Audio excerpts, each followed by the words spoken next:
নমস্কাৰ কে Hindi state open university কিছু সংখ্যক ৰিজাল্ট এইকেইদিন ঘোষণা কৰি আছে আজিও দিছে আৰু যোৱা দুদিনমানৰ ভিতৰত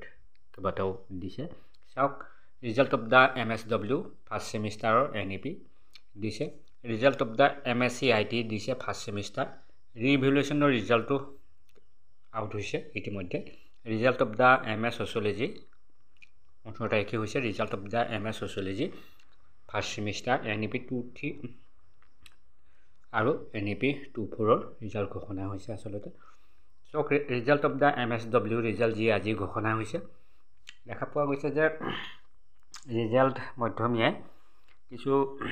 সংখ্যকৰ ক্লিয়াৰ হৈছে আৰু কিছু সংখ্যকৰ নট ক্লিয়াৰ হৈছে কিছু ষ্টাডি চেণ্টাৰ অনুসৰি বেলেগ বেলেগ হৈছে কিছু সংখ্যক ষ্টাডি চেণ্টাৰত ক্লিয়াৰ হোৱা সংখ্যা অধিক আৰু কিন্তু কিছু সংখ্যক ষ্টাডি চেণ্টাৰত নট ক্লিয়াৰহে সংখ্যা অধিক হোৱা দেখা গৈছে দেখা পোৱা গৈছে যে MSW ষ্টুডেণ্ট আছে আৰু মই কৈছোঁই যে ষ্টাডি চেণ্টাৰ অনুযায়ী বেলেগ বেলেগ হৈছে যিসকলৰ NC আহিছে তেখেতসকলে বেক এক্সাম দিব পাৰিব চিন্তা কৰিব নালাগে যেতিয়া আপোনালোকৰ back exam form fill up হ'ব তেতিয়া আপোনালোকে বেক এক্সামৰ ফৰ্ম ফিল আপ কৰি আপোনালোকে দিব পাৰিব ৰিভেলুৱেশ্যনৰ ৰিজাল্টটো দিছে চাব দেখা পোৱা গৈছে যে ৰিভেলুৱেশ্যনৰ ৰিজাল্টত এবাৰ তিনিজনকৈ কেণ্ডিডেটে NC প্ৰায় ক্লিয়াৰ কৰিবলৈ সক্ষম হৈছে দেখা পোৱা গৈছে যে ক্লিয়াৰ হৈছে এনেকুৱা লিষ্ট চলাই থাকিব result of the MS sociology দিছিলে দেখা পোৱা গৈছে যে ৰিজাল্ট ইমান বেয়া নহয় ছ'চিয়লজি অৱশ্যে ছ'চিয়লজি কেণ্ডিডেট কিছু সংখ্যক ষ্টাডি চেণ্টাৰত কম অৱশ্যে কিছু সংখ্যক ষ্টাডি চেণ্টাৰত কিছু আছে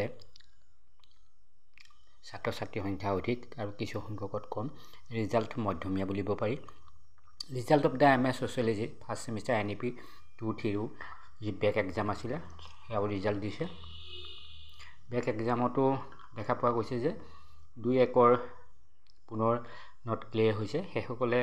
পুনৰ বেক এক্সাম দিব পাৰিব চিন্তা কৰিব নালাগে তেখেতসকলে বেক এক্সামৰ যেতিয়া ফৰ্ম ফিল আপ হ'ব আপোনালোকে ফৰ্ম ফিল আপ কৰি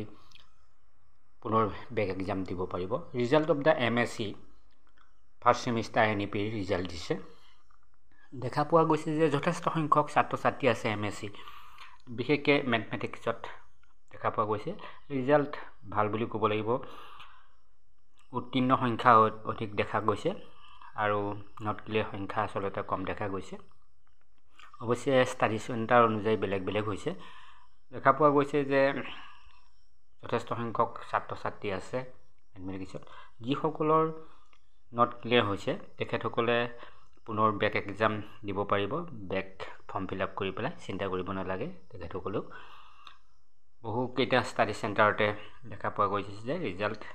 মধ্যমীয়া 2-1হে আসলতে ৰিজাল্ট অলপ উত্তীৰ্ণ সংখ্যা বেছি আৰু অনুত্তীৰ্ণ কম তেনেকুৱা হৈছে চাব যথেষ্ট ভাল বুলি ক'ব লাগিব মেথছৰ বিশেষকৈ ৰিজাল্ট MSc ফাৰ্ষ্ট সেমিষ্টাৰৰ পিছতেই থাৰ্ড সেমিষ্টাৰ আৰু ছেকেণ্ড সেমিষ্টাৰৰ যি পৰীক্ষা হৈ গৈছিলে তাৰ ৰিজাল্ট দিয়াৰ সম্ভাৱনা আছে নতুনকৈ অহাসকলে চেনেলটো ছাবস্ক্ৰাইব কৰি ল'ব